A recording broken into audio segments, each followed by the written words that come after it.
Listen, Ruga is going to be an explosive issue, and it had better be handled very carefully. Why is it that we fail to take our models from successful performers?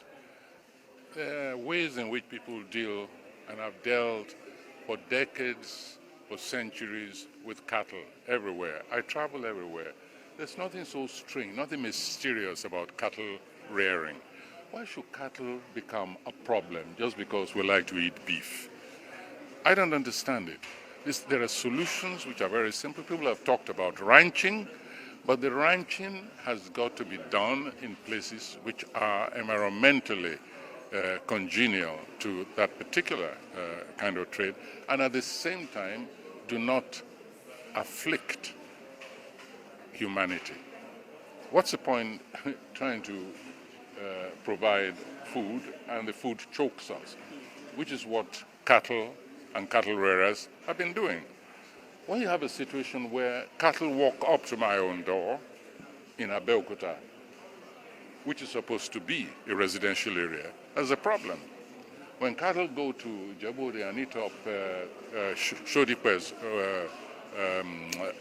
who's planted teak, and they eat up the seedlings, and this is somebody working towards guaranteeing the environment by replacing. He's a furniture maker, and he plants trees to replace the trees, the wood which is used, the timber which he has used. And then cattle come and eat up all of that. And you expect people to sit down and be quiet. And then Buhari took such a long time.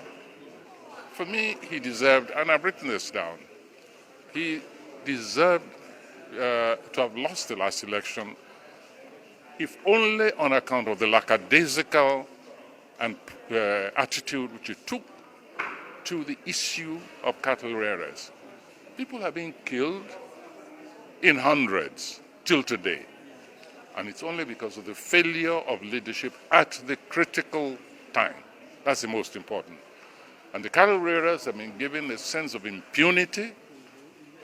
They kill without any compunction. The dry farmers also were contributing to the food solution of the country. They drive them away, burn their crops, eat their crops. And then you come with Ruga. I think there's going to be trouble in this country if this cattle rearing issue is not handled imaginatively and with humanity as the priority. There cannot be any kind of society where cattle take priority over human beings. It is as elementary